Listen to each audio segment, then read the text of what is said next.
Hello friends, இன்றைக்கி நாம் எதை பற்றி படிக்க போகிறோம்னா கரெக்ஷன், ப்ளவுஸுடைய கரெக்ஷன் டிஃபெக்ட்ஸ் இருந்ததுன்னா அதை எப்படி சரி பண்ணலாம். அதில் இன்றைக்கி ஷோல்டர் சரிஞ்சு விழுறது. ப்ளவுஸில் வந்து ஷோல்டர் எப்போவுமே கீழே கீழே வந்துகிட்டே இருக்கும், ஷோல்டரில் நிற்காது. அப்போ அது எதனால் வருது, அதை எப்படி நம்ம சரி பண்ணலாம் அப்படிங்கிறத பற்றி பார்க்கலாம். முதல்ல எதனால் கீழே விழுது, என்ன ரீசன்னால் கீழே விழுதுன்னு பார்ப்போம். அந்த கையினுடைய சுற்றளவு நம்ம குறைச்சி வச்சுருந்தா அது விழுறதுக்கு சான்ஸ் உண்டு. அடுத்தது ஆமோலுடைய சுற்றளவு வந்து குறைவாக இருந்ததுன்னா அப்பவும் கீழே விழும். அடுத்து வந்து ஆமோல் ஹைட்டு, ப்ளவுஸுடைய ஆமோல் ஹைட்டு, இது ஸ்லீவில் இல்லை, ப்ளவுஸுடைய ஆமோல் ஹைட்டு அது குறைவாக வச்சுருந்தா அது கீழே விழுறதுக்கு சான்ஸ் உண்டு. அப்புறம் வந்து அக்ராஸ் ஷோல்டர், பேக்கில் அக்ராஸ் ஷோல்டர் வந்து பெருசாக வச்சுருந்தா அப்பவும் கீழே விழும். சிலவங்களுக்கு ஷோல்டர் சின்னதாக இருக்கும், அவங்களுக்கும் கீழே விழும். சிலவங்களுக்கு வந்து ஷோல்டர் வந்து சரிவு ஜாஸ்தி இருக்கும், அவங்களுக்கும் கீழே விழும். அப்புறம் அக்ராஸ் ஃப்ரண்ட்டு, அது வந்து ஜாஸ்தி இருந்தாலும், அக்ராஸ் ஃப்ரண்ட் ஜாஸ்தி இருந்தாலும் கீழே விழும். அப்புறம் ஃப்ரண்ட்டுடைய ஹைட்டு, ஃப்ரண்ட்டு ஷோல்டர்லேருந்து ஃப்ரண்டில் அந்த ஜாயிண்ட் வர பட்டி ஜாயிண்ட் உள்ள ஹைட்டு அது கூடுதல் இருந்தாலும் கீழே விழும். இப்போ இதில் 7-8 பாயிண்ட் சொல்லியிருக்கேன். இந்த ரீசன்னால் கீழே விழும். இனிமேல் இதை விரிவாக பார்ப்போம். முதல்ல கையினுடைய வீதி, இது சுற்றளவு, இது குறைவாக இருந்ததுன்னா கைக்கு மேலே ஏறாது, இது கீழே நின்றுக்கிடும், மேலே ஏறி வராது. அப்போ அதனால் ஷோல்டர் இது கீழே நிற்கும். இப்போ இந்த டம்மியில் பாருங்கள், கையில் ப்ளவுஸை போட்டிருக்கு, கீழே டைட்டாக இருக்குது, மேலே ஏற மாட்டேங்குது, அதோட நிற்கிது. இது நெட்டாக கை இது மேலே ஏற மாட்டேங்குது, கீழே டைட்டாக இருக்கிறதுனால மேலே ஏறாது. அப்போ ஷோல்டர் வந்து கீழே இறங்கி தான் நிற்கும், ஷோல்டர் வந்து மேலே போகாது. அப்போ ரொம்ப டைட்டாக வச்சாலும் நமக்கு ஷோல்டர் இறங்குறதுக்கு சான்சஸ் உண்டு. அதனால் நம்ம எப்போவுமே கையினுடைய சுற்றளவு வந்து கரெக்டான அளவு வைக்கணும். இதில் பாருங்கள், கை ஏறாமல் ஷோல்டர் வந்து கீழே சரிஞ்சே நிற்கிது, அதை தான் காட்டியிருக்குது. அடுத்து பாருங்கள், ஆமோல் சின்னதாக இருந்தால் கூட அந்த ஷோல்டருக்கு மேலே வராது, அது வந்து ஆமோல் வந்து கையிலே நின்றோம். ஆமோல் வந்து எப்போவுமே உடம்பில் தான் இருக்கணும், கையிலையோடு நின்றக்கூடாது. சில நேரம் கை மேலே ஏறாமல் கையிலே நின்றுட்டுருக்கோம் ஆமோல். அந்த மாதிரி சமயத்தில் இந்த ப்ளவுஸ் வந்து ஷோல்டர் சரியதுக்கு காரணமாகுது. அதனால் ஆமோலை எப்போவுமே ஷோல்டர் சரியுது அப்படின்னா ஆமோலை செக் பண்ணிவிட்டு ஆமோலை பெருசு பண்ணோம்னா பெருசு பண்ணிடணும். அப்போ இந்த ப்ராப்ளத்தை சால்வ் பண்ணிக்கலாம். அடுத்து வைப்பாங்க அக்ராஸ் ஷோல்டர் இப்போ மீடியம் சைஸ்க்கு வந்து 14 இன்ச்சு இருக்கும். ஆனால் நம்ம வெட்டும்போது குறைவாக தான் வச்சு வெட்டுவோம், 11 இன்ச்சோ 10 இன்ச்சோ 12 இன்ச்சோ அது கழுத்துக்கு தகுந்தவாறு வச்சு வெட்டுவோம். அப்போ அக்ராஸ் ஷோல்டர் ஜாஸ்தி நம்ம வச்சுட்டாலும் அது வந்து கழுத்து வந்து விரியறதுக்கு சான்ஸ் இருக்குது. அக்ராஸ் ஷோல்டர் ஜாஸ்தி வைப்போம், இல்லை கழுத்தினுடைய இறக்கம் அது வந்து ஜாஸ்தி வச்சுருவோம். கழுத்து இறக்கம் ஜாஸ்தி வச்சாலும் ஆட்டோமேட்டிக்காக அது என்னது ஷோல்டரில் வந்து விரிஞ்சிடும். அது இப்போ நம்ம ப்ளவுஸ் வெட்டும்போது ஷோல்டர் எவ்வளோ வைக்கணுமோ அந்த அளவுக்கு தான் வைக்கணும். எவ்வளோ கழுத்து இறக்குறோமோ அதுக்கு தகுந்தவாறு தான் ஷோல்டர் வைக்கணும். அதே மாதிரி தான் ஃப்ரண்ட்லேயும் எவ்வளோ கழுத்து நம்ம தாக்குறோமோ அதுக்கு தகுந்தவாறு ஷோல்டர் வைக்கணும். பேக்கில் கழுத்து 5 இன்ச்சு இறங்குது, இல்லைனா 8 இன்ச்சு இறங்குது, இல்லைனா 10 இன்ச்சு இறங்குது, இது எல்லாத்துக்குமே ஷோல்டர் ஒன்று போல் வச்சிட்டோன்னா இது வந்து தப்பாக ஆகிடுது. அதனால் எவ்வளவு நெக்கு இறங்குதோ அதுக்கு தகுந்தவாறு நம்ம ஷோல்டர் ஃபிக்ஸ் பண்ணணும். எப்போவுமே ஃப்ரண்ட் ஷோல்டர் விட்டோம் பேக் ஷோல்டரும் விட்டோம் தனித்தனியாக தான் வைக்கணும். எவ்வளவு கழுத்து இறங்குதோ அதுக்கு தகுந்தவாறு வைக்கணும். ஃப்ரண்டில் 5 இன்ச்சு இறங்குதுன்னா அதுக்கு எவ்வளோ ஷோல்டர் வைக்கணுமோ அவ்வளோதான் வைக்கணும். பேக்கில் 6 இன்ச்சு இறங்குது இல்லை 8 இன்ச்சு இறங்குதுன்னா அதுக்கு தகுந்தவாறு வைக்கணும். ரெண்டும் ஒன்று போல் வைக்கக்கூடாது. நார்மலாக பேக்கில் ஒரு 9 இன்ச்சு இறங்கும், ஃப்ரண்ட்டில் வந்து 5 இன்ச்சு தான் இறங்கும். ஆனால் ஒரே அளவு ஷோல்டர் தான் எல்லாருமே வெட்டுறாங்க. இப்போ பேக்கில் கழுத்து வந்து 3 இன்ச்சு இறங்குது, ஃப்ரண்ட்டில் அவங்க 7 இன்ச்சு இறக்கி போடுறாங்க. இந்த மாதிரி பண்ணும்போது பேக்கில் அவங்க 3 இன்ச்சு இறங்குறதுனால ஷோல்டர் பெருசாக வச்சுருப்பாங்க. இதே மாதிரி அளவு தான் ஃப்ரண்ட்டுக்கும் வைப்பாங்க. ஆனால் ஃப்ரண்ட்டில் இறங்குறது 7 இன்ச்சு. அப்போ 7 இன்ச்சுக்கு அதை குறைச்சிருக்க மாட்டாங்க. அதனால் அக்ராஸ் ஃப்ரண்ட் வந்து கூடியிருது. இதனால ஷோல்டர் கீழே வர்றது. அடுத்து வந்து ஃப்ரண்டோடைய ஹைட்டு. ஃப்ரண்டோடைய ஹைட் வந்து நெக்கில் இருந்து அந்த பட்டி வர அது கூடுதல் இருந்தாலும் அது ப்ளவுஸ் வந்து கீழே விழுந்துகிட்டே இருக்கும், கீழே ஸ்லிப் ஆகிட்டு வந்துகிட்டே இருக்கும்.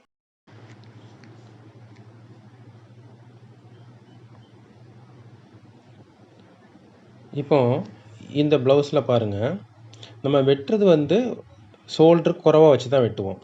இப்போ மீடியம் சைஸுக்கு இப்போ பின்னாடி நெக் ஒரு 8 இன்ச்சு தாத்துட்டோம். அப்போ அங்கே ஒரு ஷோல்டர் வந்து ஒரு 11 இன்ச்சு இன்னும் வைப்போம், அவ்வளோதான் வச்சு வெட்டுவோம். ஆனால் அந்த ஷோல்டர் வந்து 14 இன்ச்சில் தான் போய் உட்காரும், விரிஞ்சு தான் போய் உட்காரும்.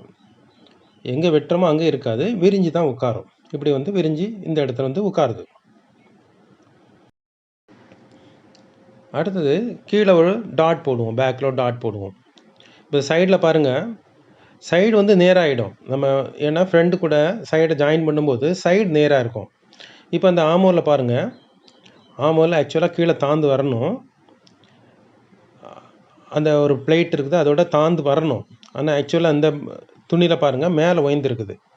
இது வந்து ஆமோல் குறவுனால வரக்கூடிய டிஃபெக்ட் இது. அதை காட்டுறதுக்கு தான் இதை காட்டியிருக்கிறோம். இப்போ சைடு வந்து ஃப்ரண்ட் ஜாயின் பண்ணும்போது சைடு நேராகிடும். ஆனால் ப்ளவுஸ் உட்கார்றது பாருங்கள் எப்படி உட்காருதுன்னு, மேலே போய் உட்காருது. நம்ம ஆமோல் தாத்தான் வெட்டியிருந்தோம், ஆனால் உட்காரும்போது மேலே போய் உட்காருது. அப்போ ஆமோல் வெட்டக்கூடிய விதத்துலேயும் அது வந்து மாறுபடுது. இப்போ வந்து மேலே இந்த ஆமோல் மேலே போகுது, ஆனால் ப்ளவுஸ் போட்டோன்னே நம்ம கையை கீழே தாக்கும்போது இது கீழே வருது, அந்த கீழ்ப்பகுதி வந்து கீழே வந்துடுது. அப்போ என்ன செய்யும், ஷோல்டர் பிடிச்சி இழுத்துட்டு வரும். பின்னாடி ஒரு ப்ளீட்ஸ் கூட வரும். இதில் இந்த மாதிரி வரும்போது ப்ளீட்ஸ் கூட வரும். அதனால் ஆமோல் ஹைட் எவ்வளோ வைக்கணுமோ அதுக்கு பார்த்து வச்சுக்கணும். சிலவங்களுக்கு ஷோல்டர் வந்து சின்னதாக இருக்கும், அவங்களுக்கும் எவ்வளோ வைக்கணுமோ அந்த அளவுக்கு நம்ம குறைச்சிடணும். எல்லாருக்கும் ஒரே அளவு வைக்கக்கூடாது. 8 இன்ச்சு கீழே தாக்குறோம், அதனால் 11 இன்ச்சு தான் வைக்கணும், ஷோல்டர் வைக்கணும் அப்படின்னு சொல்லிட்டு 11 இன்ச்சு வச்சிடக்கூடாது. சிலவங்களுக்கு ஷோல்டர் சின்னதாக இருக்கும், உடம்பு பெருசாக இருக்கும், ஷோல்டர் சின்னதாக இருக்கும். சிலவங்களுக்கு அக்ராஸ் ஃப்ரண்ட் வந்து சின்னதாக இருக்கும், அக்ராஸ் பேக் கரெக்டாக இருக்கும், ஆனால் அக்ராஸ் ஃப்ரண்ட் சின்னதாக இருக்கும். அப்போ அவங்களுக்கும் நம்ம என்ன செய்யணும், அதுக்கு தகுந்தவாறு ஷோல்ட்ரு வந்து குறைச்சி வச்சுக்கணும். பேக்கில் எவ்வளோ வைக்கமோ அதே அளவு வைக்கக்கூடாது. மேக்ஸிமம் எல்லோரும் என்னது பேக்கும் ஃப்ரண்ட்டும் ஒன்று போல் தான் வெட்டுறாங்க. பேக் வெட்டிக்கிட்டு அதே அப்படியே வச்சு ஃப்ரண்ட் வெட்டிடுறோம். இதுதான் அந்த பிரச்சனைக்கு காரணமே. அப்போ ஃப்ரண்ட் சின்னதாக இருந்துச்சுன்னா அப்போ நம்ம ஃப்ரண்டை வந்து சின்ன பண்ணி வைக்கணும். சிலவங்களுக்கு ஃப்ரண்ட் பெருசாக கூட வரும். அடுத்து வந்து இது வந்து ஃப்ரண்ட் ஹைட்டு காட்டுறோம். ஃப்ரண்ட் ஹைட்டு வந்து கரெக்டாக அந்த பஸ் பாயிண்ட்டுக்கு கீழே வந்து நிற்கிற அளவு வந்து எவ்வளோன்னு பார்த்து கரெக்டாக வைக்கணும். அது கூடுதலாக இருந்தாலும் சரிஞ்சு விடும். அப்புறம் இந்த ஷோல்டர் சரிவு பாருங்கள், சரிவு வந்து சிலவங்களுக்கு நல்லா சரிஞ்சிருக்கும், சிலவங்களுக்கு ஸ்ட்ரைட்டாக இருக்கும், அவங்களுக்கு பிரச்சனை வராது. ஆனால் சிலவங்களுக்கு நல்லா சரிஞ்சிருக்கும். அந்த மாதிரி நல்லா சரிஞ்சிருக்கவங்களுக்கு கொஞ்சம் ஷோல்டர் கொஞ்சம் ஸ்லோப்பு கொடுத்துக்கணும். அப்போ இதை சரி பண்ணலாம். இப்போ இந்த படத்தில் இருக்க ப்ளவுஸை பாருங்கள், இது வந்து ஃப்ரண்ட் லென்த் இதில் வந்து ஜாஸ்தியாக இருக்குது. அதனால தான் இந்த அளவுக்கு இது சரிஞ்சு கிடக்குது. கீழே கப்பு அதனுடைய பொசிஷனில் போய் நின்றோம். இப்போ மேலே வந்து உயரம் கூடுதலாக இருக்கிறதுனால அது வந்து சரியுது, ஷோல்டர் சரியுது. இதை எப்படி நமக்கு சரி பண்ணலாம் அப்படின்னா, கையை பிரித்து எடுத்துக்கிட்டு மேலே ஷோல்டரில் ஒரு இன்ச்சு குறைச்சிடணும். வேறு ஒன்றுமே செய்ய முடியாது, பேக் உயரமும் சேர்ந்து தான் குறையும், ஃப்ரண்ட்டும் பேக்கும் உயரம் குறைஞ்சிரும். அப்படி தான் இதை வந்து நமக்கு இப்போதைக்கு இதை சரி பண்ண முடியும். இதுக்கு பேக் ஷோல்டரும் பெருசாக தான் இருக்குது, அதனால தான் பேக் ஷோல்டரும் பெருசாக இருக்குது, ஃப்ரண்ட்டும் பெருசாக இருக்குது. அப்போது இந்த ப்ளவுஸை சரி பண்ணணும்னா ஃப்ரண்ட் ஷோல்டரு ஹைட்டு குறைச்சிடணும், பேக்கும் குறைச்சிடணும். ஹைட்டை குறைச்சிட்டு ஆமோவில் கொஞ்சம் கீழே தாத்து வெட்டிக்கணும். அப்போ தான் அந்த ஸ்லீவ் என்ன செட் ஆகும். அப்படி தான் இந்த ப்ளவுஸை வந்து நமக்கு சரி பண்ண முடியும். ஏன்னா இதில் வந்து ரொம்ப ஜாஸ்தி சரிஞ்சிருக்கு. கொஞ்சமாக சரிஞ்சிருந்து லேசாக அட்ஜஸ்ட் பண்ணணும் அப்படின்னா கழுத்தில் ஃப்ரண்ட்டில் ஒரு டாட் போட்டு சிலவங்க பண்ணுவாங்க. அது லேசாக சரிஞ்சிருந்தா அந்த மாதிரி பண்ணலாம். ஆனால் இதில் வந்து நிறைய சரிஞ்சிருக்கு. அதனால் இது வந்து கட் பண்ணி தான் தைக்கணும். ஷோல்டரில் இந்த ஹைட்டை கட் பண்ணி தான் தைச்சாகணும். நம்ம அந்த படத்தில் பார்த்த மாதிரி அந்த மாதிரி ப்ளவுஸுக்கு இந்த ஃப்ரண்ட் லென்த்து கூடிடுச்சு அப்படின்னா நமக்கு என்ன செய்யலாம்னா ஷோல்டரில் அப்படியே ஒரு 1/2 இன்ச்சோ 1 இன்ச்சோ எவ்வளோ ஜாஸ்தி லூஸ் வருதோ அதை அப்படி கட் பண்ணிக்கலாம். ஆமோவில் கீழே தாத்துக்கலாம். அது எப்படின்னு வரைஞ்சி காட்டுறோம். எப்படியும் கையை பிரித்து எடுத்துக்கிட்டு நம்ம ஷோல்டரை கட் பண்ணிவிட்டு ரெண்டாவது தான் நமக்கு கையை வந்து ஃபிக்ஸ் பண்ணணும். அந்த மாதிரி தான் இதை கரெக்டாக பண்ண முடியும். கொஞ்சம்லாம் இருந்துச்சுன்னா வேறு மாதிரி பண்ணிக்கலாம். ஃப்ரண்டில் ஒரு டாட்டு கொடுத்து இன்னும் பண்ணிக்கலாம். இது இப்போ நான் மார்க் பண்ணுற மாதிரி ஷோல்டர் வந்து இந்த அளவுக்கு 1/2 இன்ச்சோ 1 இன்ச்சோ கட் பண்ணிவிட்டு இந்த ஆமோவில் வந்து தாத்து கட் பண்ணணும். கையை பிரிச்சுக்கிட்டு தாத்து கட் பண்ணிவிட்டு அப்புறமா கையை வச்சு நமக்கு சரி பண்ணிடலாம். அப்படி தான் இந்த ப்ளவுஸுக்கு சரி பண்ண முடியும். ஏன்னா இது இந்த படத்தில் காட்டுற ப்ளவுஸ் வந்து ரொம்ப லூஸாக இருக்குது.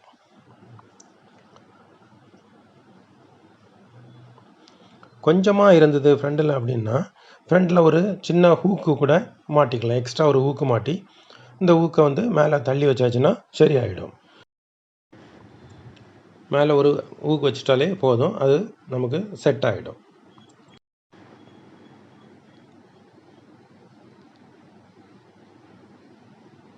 சில சமயம் கொஞ்சமாக இருந்துச்சுன்னா ஃப்ரண்டில் ஒரு சிலவங்க வந்து டாட் கூட போட்டுக்குவாங்க. சிம்பிளாக ஒரு சின்ன டாட்டு அந்த நெக்கில் போட்டு அதை சரி பண்ணிக்கலாம். இப்படிலாம் பண்ணும்போது வந்து ஃப்ரண்டில் லூஸாக தான் கிடக்கும். இது வந்து டெம்பரரியாக பண்ணுறது தான், பெர்மனன்ட் கிடையாது. இப்போ அக்ராஸ் ஃப்ரண்ட் வந்து ஜாஸ்தி இருந்ததுன்னா ஃப்ரண்டில் வந்து கொஞ்சம் சரிச்சு வெட்டிக்கலாம். மேலே நெக்கு பக்கத்தில் கொஞ்சம் சரிச்சு வெட்டிக்கலாம். ஒரு 1 சென்டிமீட்டர் இல்லை 1/2 இன்ச்சு சரிச்சு வெட்டிக்கலாம். ஃப்ரண்டு ஷோல்ட்ரு வீதியை குறைக்கணும்னா இங்கே இந்த மாதிரி கட் பண்ணும்போது இந்த மாதிரி நம்ம சரிச்சு வெட்டிட்டோம்னா அந்த ஷோல்ட்ரு வீதி வந்து குறைஞ்சிரும். இங்கே குறைக்கிறதும் ஷோல்டரை குறைக்கிறதும் ரெண்டும் ஒன்று தான். ஆனால் அங்கே நம்ம ஷோல்டரில் போய் அங்கே போய் பண்ண முடியாது. அங்கே ஆமோலாம் நம்ம கரெக்டாக பண்ணியிருக்கோம். அதனால் ஃப்ரண்ட்டில் மட்டுமே இந்த மாதிரி குறைச்சி எடுத்துக்கலாம். ஏன் இந்த மாதிரிலாம் பண்ணணும் அப்படிங்கிறது நான் அடுத்தால ஒரு படம் காட்டிடுறேன். அதில் உங்களுக்கு நல்லா க்ளீனாக புரியும் யாருக்கு எந்த மாதிரி பண்ணணும்னு.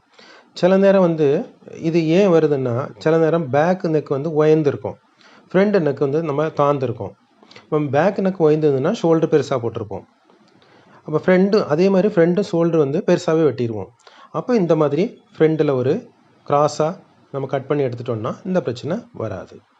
சில சமயம் ஃப்ரண்ட் லென்த் வந்து கரெக்டாக இருக்கும், ஆனால் சென்டர் ஃப்ரண்ட்டில் வந்து ஆனாலும் லூஸ் விழுது அப்படின்னா சென்டர் ஃப்ரண்ட்டில் அந்த ஃப்ரண்டில் சரிவு எடுத்துருக்க வந்து 1/2 இன்ச்சு எடுத்துருப்போம் அப்படின்னா அது ஒரு 2 இன்ச்சாக ஆக்கிக்கலாம். ஃப்ரண்டில் கொஞ்சம் கூட சரிச்சு எடுத்துக்கலாம். அந்த இடத்துல கொஞ்சம் சரிச்சு எடுத்தாச்சுன்னா அந்த சென்டர் ஃப்ரண்ட் உயரம் குறையும். அப்பவும் அந்த ஷோல்டரு கீழே விழுறத நம்ம தடுக்க முடியும். இல்லாட்டி அதில் ஒரு பெரிய டாட்டாவே போட்டுக்கலாம். ஃப்ரண்டில் சென்டர் ஃப்ரண்ட்டில் போடக்கூடிய டாட்டை வந்து கொஞ்சம் பெரிய டாட்டா போட்டுக்கலாம்.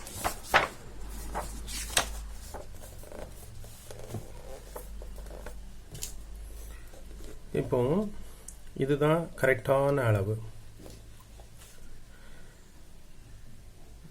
பேக்கும் சரியாக இருக்குது, ஃப்ரண்ட்டும் சரியாக இருக்குது. இதில் பாருங்கள், ஃப்ரண்ட்டு பெருசாக இருக்குது, பேக் வந்து சின்னதாக இருக்குது. பேக் ஷோல்டர், ஃப்ரண்ட் ஷோல்டர் வந்து ஜாஸ்தி இருக்குது. அக்ராஸ் ஃப்ரண்ட் வந்து இதில் ஜாஸ்தி இருக்குது. இதில் வந்து அக்ராஸ் பேக் வந்து சின்னதாக இருக்குது. இது கரெக்டான அளவு ரெண்டுமே. ஆனால் இதில் சின்னதாக இருக்குது, இதில் பெருசாக இருக்குது. இந்த மாதிரி வரும்போது நமக்கு என்னதுன்னா ஃப்ரண்ட் ஷோல்டர் விட்த் வந்து கொஞ்சம் கூட்டி வைக்கணும். அந்த மாதிரி செய்யணும். இதில் பாருங்கள், ஃப்ரண்ட் வந்து ரொம்ப சின்னதாக இருக்குது. இந்த மாதிரி இதில் ஃப்ரண்ட் வந்து ஃப்ரண்ட் வந்து சின்னது, அக்ராஸ் பேக் வந்து பெருசாக இருக்குது. அக்ராஸ் பேக் பெருசாக இருக்குனால அப்போ இதுக்கு வந்து ஷோல்டர் வந்து பெருசாக வைக்கணும், இதுக்கு ஃப்ரண்டில் ஷோல்டர் வந்து சின்னதாக வைக்கணும். அப்படி ஒரு அட்ஜஸ்ட்மெண்ட்டு பண்ணணும். இது பாருங்கள், ஹாலோ செஸ்ட்டுன்னு சொல்லுவோம். இது வந்து நல்லா குழிஞ்சிருக்கும். ஃப்ரண்ட்டில் வந்து இந்த இடத்துல மேலே செஸ்ட் பக்கம் வந்து நல்லா குழிஞ்சி தான் வரும். இது ஹாலோ செஸ்ட்டுன்னு சொல்லுவோம். இப்போ இதுக்கு வந்து அக்ராஸ் ஃப்ரண்ட்டில் வந்து நம்ம கொஞ்சம் குறைக்க வேண்டிய வரும். இப்போ இதில் கூட்டி வச்சிட்டோம்னா இவங்களுக்கு பிரச்சனைகள் வரும். இது பாருங்கள், மேலே இங்கே செஸ்ட் பக்கத்துலேயே உயர்ந்து வருது, இங்கேருந்தே உயர்ந்துருது. இதில் வந்து கீழே வந்து தான் உயர்ந்தது, இதில் வந்து மேலே இருந்தே உயர்ந்துருது. அப்போ இவங்களுக்கு வந்து அக்ராஸ் ஃப்ரண்ட் வந்து கொஞ்சம் கூட்டி வைக்கணும். இப்போ உங்களுக்கு ஓரளவு புரிஞ்சிருக்கும் அப்படின்னு நம்புகிறோம். புரியாதவங்க நீங்கள் கமெண்ட்ஸில் கேளுங்க, சொல்லித்தரோம். இன்னும் நான் ப்ளவுஸ் பற்றி பேசிக்லேருந்தே போடுவேன். அந்த சமயம் இது எல்லாத்தையும் டீட்டெயிலாகவே சொல்லித்தருவேன். ப்ளவுஸ் வந்து ஒரு நாளில் எல்லாரும் சொல்கிற மாதிரி ஒரு நாளில் 2 நாளில் 1 மாதத்துலாம் படிக்க முடியாது. உள்ளேலே டஃப்பானது, ரொம்ப கஷ்டமானது ப்ளவுஸ் தான். ப்ளவுஸ் வந்து கடைசியில் தான் ஆக்சுவலாக படிக்கணும். ஆனால் எல்லோரும் ப்ளவுஸை வந்து முதல்ல பண்ணிட்டு போகிறாங்க. அதனால தான் இவ்வளவு ப்ராப்ளம் எல்லாருக்குமே வந்துட்டுருக்குறது. எதுவுமே படிக்கணும்னா பொறுமை வேணும். பொறுமையாக மெதுவாக கொஞ்சம் டைம் கொடுத்து படித்தா நமக்கு வந்து நல்லா புரியவும் செய்யும், மறக்காமல் இருக்கவும் செய்யும். நம்ம வந்து சரியாக செய்யலாம். சில படங்கள் உங்களுக்கு காட்டினேன். எல்லாருமே ஒன்று போல் இருக்கிறதில்ல. அதனால் ஒவ்வொருத்தருக்கும் ப்ளவுஸ் வந்து வித்தியாசப்படும். ஒவ்வொருத்தருக்கும் கட்டிங் வித்தியாசப்படும். இதை நம்ம பொறுமையாக படிக்கலாம். ப்ளவுஸு கிளாஸுன்னு அடுத்த மாதத்துலேருந்து தொடங்குவேன். அதில் நீங்கள் ஒவ்வொரு வீடியோவும் பார்த்துட்டு வந்தீங்கன்னா உங்களுக்கு நல்லாயிருக்கும். இவ்வளோ நேரம் பொறுமையாக பார்த்ததுக்கு நன்றி. அடுத்த வீடியோவில் சந்திப்போம்.